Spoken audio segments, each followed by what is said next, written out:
Welcome in everyone to the Lucky Shots podcast. We got the Lucky Bets podcast today with Dylan Corbett, repping some Falcons. Must be feeling good this week. Oof. I mean, we need it, right, for the playoff push, which is just ridiculous. The 6 and 7 seed, just mush. That is the NFC. Would like to think we give Kyle Shanahan a little revenge, dose of his own medicine, but he could probably say the same for us. So don't know what to expect. That's one of the big lines this week. Yeah. I was talking on Wednesday for my game day show. Falcons, they're right there, but they've got to win the games to get into that spot. But they've got a chance, But these are pretty much must-win games now to get into the playoffs. I've had like a weird pulse on them where it's like, I know the games where they're just going to, like we talked about it, the Cowboys. I knew that was a blowout, but then like there was this weekend against Carolina where I'm like, hey, we lost to Carolina in an embarrassing fashion to Sam Darnold at home. This is the Falcons game. They're going to go out and win. And lo and behold, they do. Now I'm thinking this is where we get blown out by San Fran, who I got a good look at in Cincinnati. And man, I mean, Cincinnati should have won that game, but good Lord, George Kittle is just going to rip apart the Falcons defense. Yeah, and I believe you sent me a few videos, so those will probably play before we even come up on screen. But yeah, a full week of NFL was pretty fun. Hell yeah. All right, so it is a full slate of games this week. No buys, nothing like that. Some close lines that we're going to be seeing this week. You got Vegas versus Cleveland. Vegas actually, as of last night, these are when I looked at all the lines. Vegas minus 120, the favorite. Cleveland plus 100. Spread at 1.5. Over under at 38.5. So pretty much a pick 'em right there. Essentially. Then you got New England and Indy.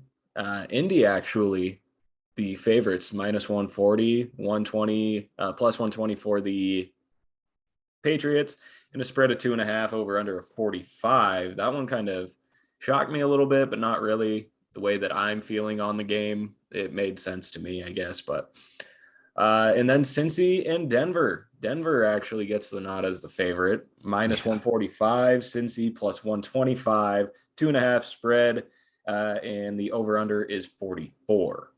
So, what do we think of these close ones? Yeah, it's interesting. Vegas and Cleveland. Cleveland is so hurt, and dude, like it's the second straight year we're dealing with COVID, and now it's like this is the highest positive week we've had ever, including 2020. So it's just going to be everyone's getting to the money. It's whichever team's going to stay healthy. Remember last year it was the Titans who got the COVID bug early, and then once they got over it, they went on a tear and ended up, making a little bit of noise in the playoffs. So I don't know what to expect. Like Cleveland is so banged up. I've been thinking Vegas has been in a spot to where they're supposed to win, but then they go get absolutely demolished in every single way by the Chiefs. This line moving all the way towards Vegas from being like a 6.5 point dog as many as 2 weeks ago to now they're expected to win this game. I mean, am I going to pull that? I don't know. I might have to stay away, but it's interesting. This could be an elimination game honestly, for both teams, right? 6 and 7 for Las Vegas, 7 and 6 for Cleveland. Yeah, and I mean, that whole division that Cleveland's in is wide open right now. Yeah, I expect the Ravens to lose this week. So you got the Bengals in a game they can win. You got the Browns in a game they can win. I forgot it's Case Keenum, though. So that's why this line has moved so much. But, hey, he's won a game under the belt, right, with Case. That's your boy, right? Yeah, and, I like him better than Baker right now. Yeah. It's not that I don't like Baker, but dear God, dude, take some time off and get yourself right and then come back and play. But he can't because shit. It's a contract year, so that's kind of the judges kind of teetering scales there. Patriots game, super interesting because you look at it and you would think, why is this team favored? You're thinking the wrong team is favored. I think this screams trap game. New England's got the huge, win streak coming in, line moving towards them all the way. I could see the Colts. This is a Saturday game, right? Sorry, I had to do a quick change of scenery. They are fixing our stove now. So where were we? I was just saying that interesting Saturday matchup now that college football is in bowl season. We've got 2 Saturday NFL games, and one of them is Colts Pats, which is like which team should be favored. I think the Colts end up somehow getting this at home, snapping a New England win streak. But again, I've been saying that for a little bit, and then New England keeps doing their own thing. But the Colts have been pretty damn good in their own right. Their only loss over the last 5 was a thriller against arguably the best team in the NFL in the Bucs. Yeah. I've been on the Colts since last week on it. When I was talking about it on Wednesday, just kind of thinking on all the different facets of the game. They have a defense that's just as good as New England's. They've got an offense that honestly can move the ball better than New England's. Yeah. I mean, New England right now, they're kind of just looking one-dimensional. Yeah. But it's a really good run game between 2 backs. So, I mean, it's going to be interesting, but I'm on Indy there. Yeah, I think it's a public's on New England looking to keep it. And, if New England was going to win this game, I would imagine that line would move to them to being a favorite. But the fact that it is staying as the Colts being a favorite tells me Vegas knows something, and it's going to be interesting. Lastly, your Broncos, I was on them in Survivor, which was great when they demolished the Lions. Bengals should have won that game. The 2 muff punts against San Francisco. I think Cincy's the better team. Denver having a nice year, but it's like meh. It's meh year. Like the record is nice, but I think Cincy gets it done on the road there. Yeah, I mean, you would think we finally have a winning record. I'd be kind of excited about it. I don't feel any differently than I have the past few years with the Broncos. Right. We're still not there, and if we somehow squeak out a few games, get a wild card spot, I feel like we're going to be one and done. This just doesn't seem like the game. I mean, our defense, we've got young playmakers making plays, but offensively, the quarterback position is not helping us at all. And Cincy, they've got stars on offense, and their defense is pretty decent as well. So it's funny because it's like, you're enjoying a season that is above 500, but you see that's not your quarterback of the future. That's probably not your coach of the future and Fangs, right? And it's just like, it'd be nice to make the playoffs, experience a playoff game, root for it, see what happens. But same thing with my Falcons. It's like, hey, if we make the playoffs, great. But it's like, next year there's going to be flirtation with a quarterback in the draft. Where's Matt Ryan going to go? I saw they were going to give him another weapon, I think, in a mock draft. I was like, I don't know, great. I don't even think Matt Ryan would deserve one anymore, but hey, he needs somebody out there. Yeah, it's tough. I mean, we'll see if the Broncos at home, some surprising. I mean, they just rolled the Chargers, 3 games ago at home. So I could see them, of course, squeaking out a victory and maybe force us to talk about them a little bit more. Yeah. And the rumors going around that possibly we're in talks with Russell Wilson at the end of the season, which that'd be cool. I don't know how excited I am about that. It'd be cool, but I'd rather have, maybe somebody more Aaron Rodgers like, but right. I obviously can't make the decisions. So of course, yeah. Let's move on to some major lines. You got Arizona and Detroit. Arizona, the highest betting favorite so far this week. Minus 800, Detroit plus 550, spread of 13 and an over under of 47.5. Then you got Carolina and Buffalo at minus 550, Carolina at plus 400, spread of 10.5 and over under of 45.5. And then Tampa Bay and New Orleans. Tampa Bay is the betting favorite at minus 550, New Orleans at plus 400, spread of 11, over under of 46.5. But what I want to talk about with this game is the Saints. They won the first game, 36-26. Yep. Brady, since becoming a Buck, has only won 1 game against New Orleans. He's 1-2, right? Or 1-3. 1-3. Okay. Yeah. Last year with Drew Brees, he is 0-1 against them this year. I believe that was with Jameis. It was right before he tore his ACL and then danced on crutches in the locker room. I think Tampa Bay is going to blow them out. Saints are not good. They're coming off a win against a terrible Jets team. I think Tampa Bay is just going to absolutely take it to them by 2 touchdowns. Kind of similar thing where it's like, that's surprising so that means he got, he went, I can't remember, but yeah. So he's basically good. The only win against the Saints was in the playoffs, right? Tampa Bay. Yeah, Yep. so that's what's crazy. And then 0-2 in the regular season and then lost to Jameis. So I think he's ready to absolutely demolish them in this spot. Yeah. I mean, it's a game that obviously Tampa Bay should win. They're obviously the better team. But, just can Brady actually get it done in the regular season against the Saints? It Good hasn't point. happened yet. So be interesting to see. And then Arizona, I don't think there's any real worry that they're going to lose to the Lions, right? Similar thing. I think it's 2 touchdowns. The only thing I could see it, and especially coming off a loss to the Rams, I think it's a great bounce back spot for the Cardinals. This line won't stop moving. It was like 7.5, and now it's at 13. I saw it at like 11 earlier in the week. I think it's going to be a 2 touchdown game favoring Arizona. Detroit won their game. They're done for the rest of the year. They're just they got off the schneid. They got their win. I think Cardinals are going to blow them out. It was kind of interesting this past week. It was the week of the favorites. So is that going to carry over to this week? Vegas is expecting it. Vegas is kind of not hoping for it, actually. They're trying to beg the public to do that for a second straight week, but who knows? Yeah, and I mean, Arizona, they should have won last week. It was stupid play calling, if we're being completely honest. Kick your field goal, go down by 1 possession, and then give yourself a chance to win. I don't understand why they went for it on that 4th down by 2 possessions. I mean, you didn't need the touchdown then. A field goal would have been just fine. And similarly, the Ravens last week against the Browns. That stupid fucking play calling. Sitting there watching the game, I just got more and more angry after that onside kick.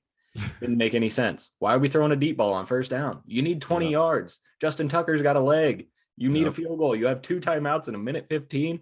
Why are you throwing a deep bomb?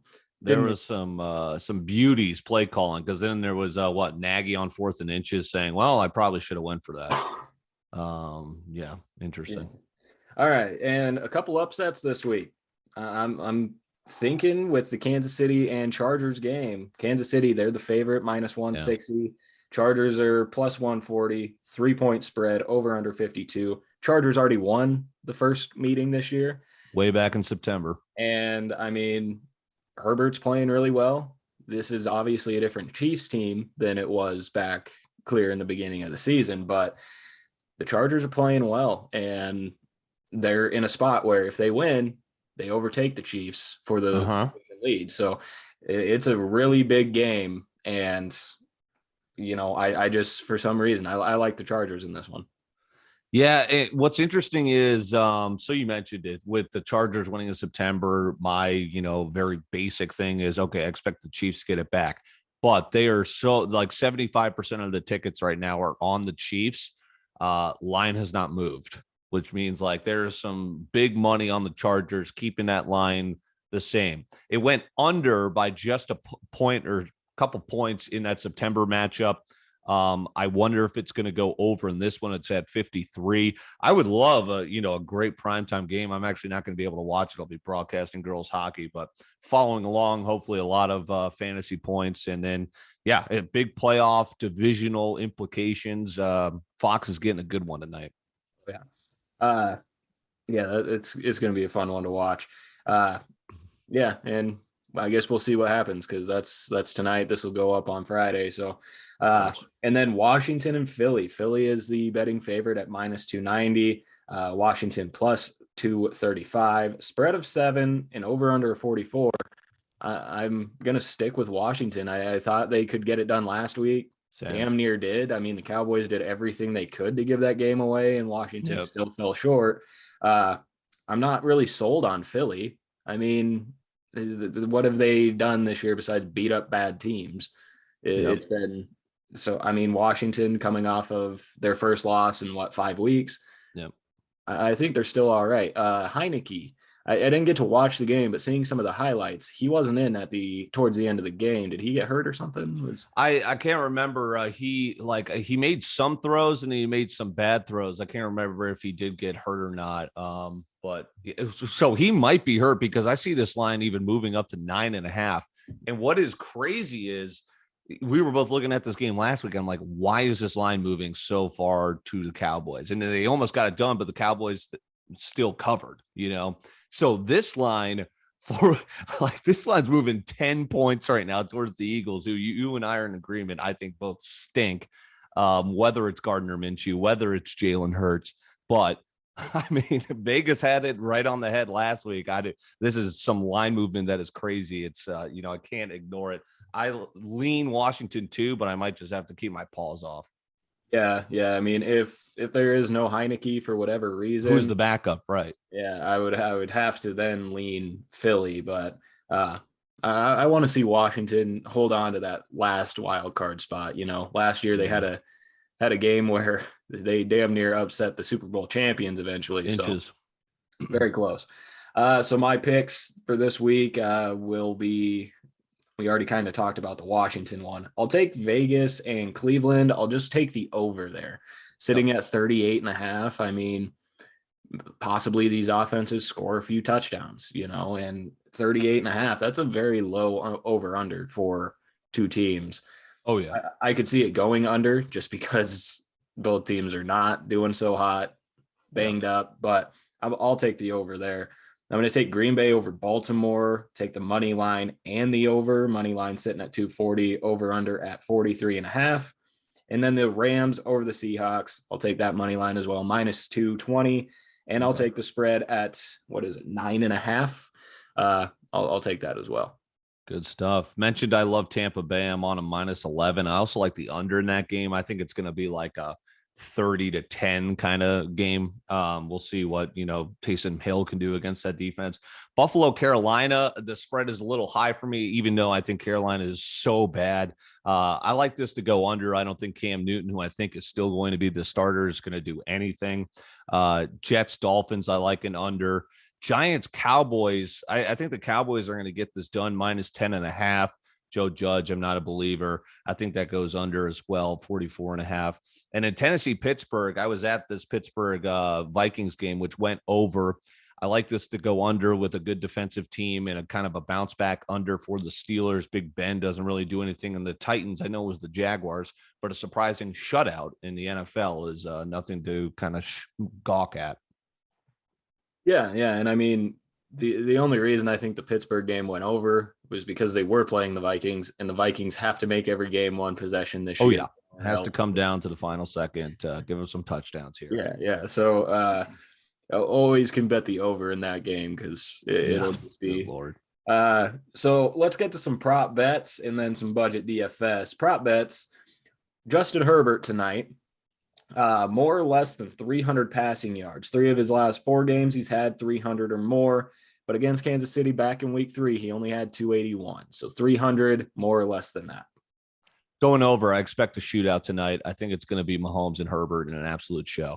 Yeah, I like that as well. Again, I'm all in, sold on Justin Herbert. He was my fantasy quarterback for every single league.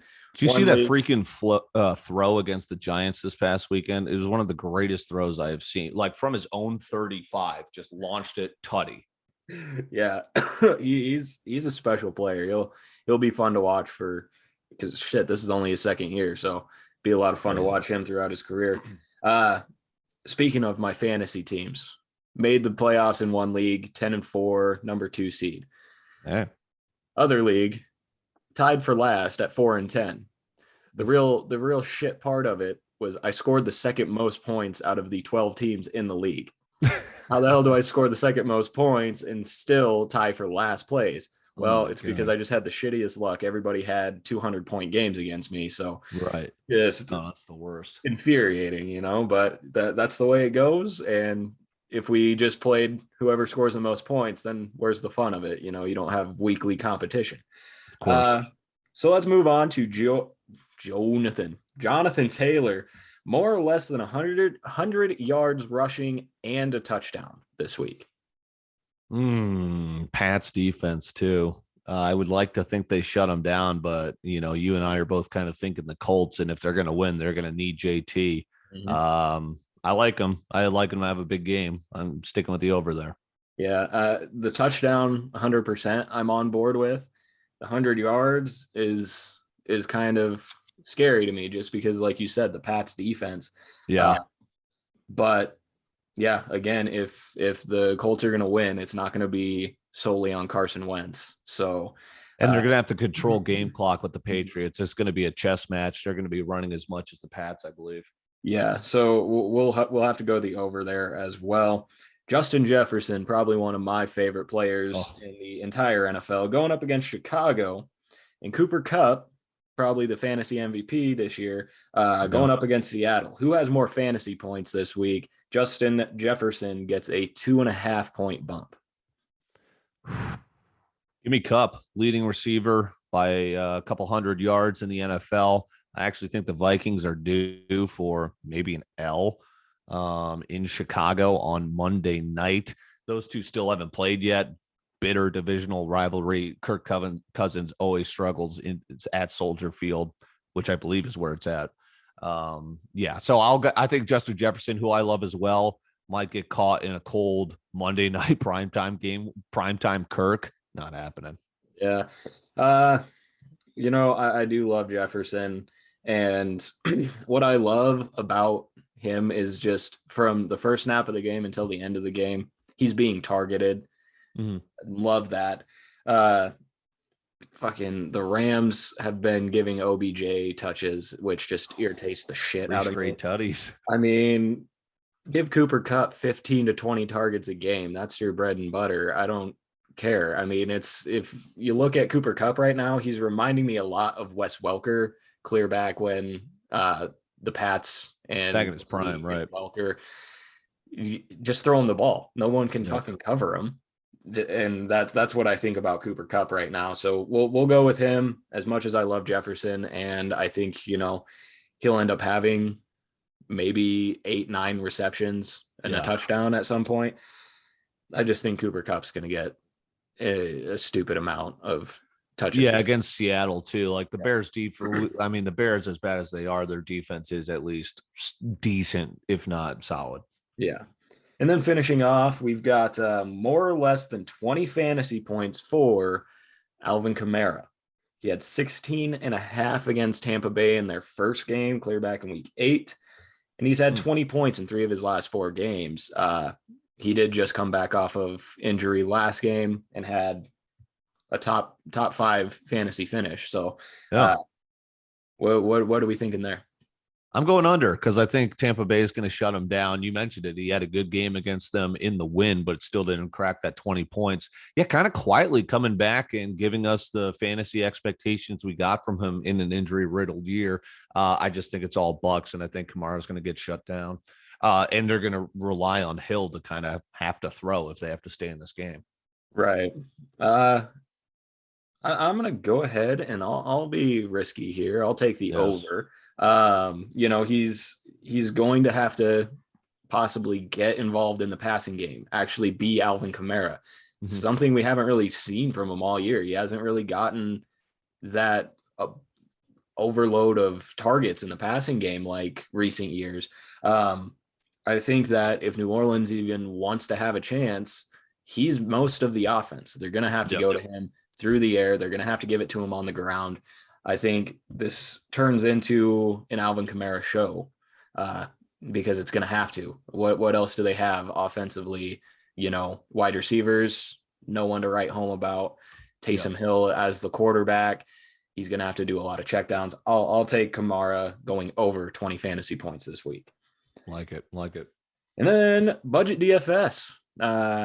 We'll start at the quarterback position, a guy that I like, and I like the game that he's in this week. I like the position the team is in, trying to work their way into the playoffs. I like Tua at 5,700 against the Jets. The Dolphins are another team quietly being really good. Won 5 in a row, and they're still not even really in the hunt, but they keep winning. They've got a game against the Jets. Watch them just slowly creep towards one of those wild card spots. And I think Tua is going to have a good game, at least this week. No, I agree. I was staring at his name as well. I'll throw my boy Matt Ryan in there just to be different. If they're going to beat San Fran, he's going to have a game. Burrow just decimated. He's got way better weapons, obviously. And Burrow's looking better than Matt Ryan. But I think he could, Matt Ryan, look at 5,300, so he's even cheaper. If he gets a solid 15, maybe he booms for a plus 20 game. Who knows? But yeah, Tua's been, I've been staring at Tua forever. People are basically guaranteeing he's getting 20 against the Jets. Yeah, and I like it. And for that price, it's a good deal. At the running back position, so I'm gonna kind of throw out two names just because it's the tandem of these two, but Melvin Gordon is the one I would take because he's a couple hundred cheaper. He's at 5,900 against Cincinnati. You have Javonte Williams at 6,100, so he's a little more, but I think spend 200 less on Gordon. You're still going to get a touchdown out of it because both these guys, Williams pretty much carries them down the field, and then they give Gordon the ball for the touchdown.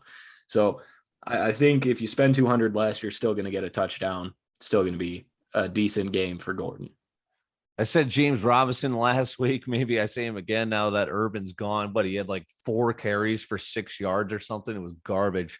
We'll stick with the Shanahan and Falcons narrative. How about a Falcon from past, Devontae Freeman? Have a little bit of revitalization of his career in, the totally injured Ravens backfield. Green Bay defense is solid, but Freeman always kind of squeaks out low yards per carry, but gets you like 55 and then a touchdown, hopefully. Yeah, for sure. Then moving to the receiver position, a guy that is being extremely quiet in the amount of volume he's getting. Darnell Mooney going up against Minnesota, 5,500. Honestly, their best receiver on the field right now. And he normally goes out, gets 8, 9, maybe 10 targets. Give me that and see what he does with it against Minnesota, where it's going to be a game that comes down to one possession and it could be somewhat of a shootout. You like Tua? Jalen Waddle, we were talking right before we hit record. What's his status? How about Devontae Parker? 4,300. If Tua's going to have a big game, it's going to be the one of those two. And Devontae Parker, Miami Dolphins fans have been waiting for half a decade for this guy to finally show his first-round pick worth. I think that is too low a price and too good of a spot against the Jets. I think you got to put him in the lineup. Get to your TE. I got to grab my charger here. So filibuster. All right. And then the tight end, loving the Broncos, and it's a game where, it could be somewhat of a shootout. I mean, they're going to have to score points if they're going to keep up with Cincinnati. So give me Albert O. Not going to try to say his last name. I will never try to say his last name. It's ridiculous. But 3,300 going against Cincy, and he got a touchdown last week. Top 5 tight end performance last week. So give me some O for that Bronco offense. Good old Albert O. Let's see here. Tight end is Kittle. Kittle might be a bargain for 7,500 if he's going to get 30 targets again. Let's see a little offense out of Jacksonville. How about James O'Shaughnessy? I think you mentioned him in the weeks past, but 3,200. Just plug him in there. Maybe get someone in the flex at a high price value.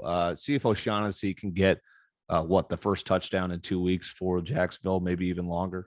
Yeah, and it's a game against the Texans, and I was talking on Wednesday that this is a game of significance. People may not see the significance of this game, but both teams sitting at 2-11. Who's going to get the number 1 pick? Who's going to tank this week to try to keep up with the Lions for that number 1 pick this year? What's interesting is there's no clear cut number 1 pick. Like the quarterback class is kind of weaker. So people aren't kind of fighting like last year for the top of the board, but that is interesting too. Divisional battle as well in Houston and Jacksonville. And it's there's just a bunch of pass rushers that are at the top of the draft. And we thought Chase Young was going to be a game changer, and he still might be future in his career, but how big, remember who was the OG back in 2003? It was Mario Williams. And yeah, he had a borderline Hall of Fame career, but what did that do for the Texans? Exactly. All right. Well, that is it for the Lucky Bets podcast. Don't forget to check out all of Dylan's work at Dylan Corbett on pretty much everything. You can look him up on YouTube and wherever you enjoy your podcast. Yeah, we make it accessible. Exactly. And you can catch me over on his podcast. We're going to record that right after this. You'll see it before you see this one. So go check that one out, and we'll see you guys next week. Good luck on your picks, and go make some money.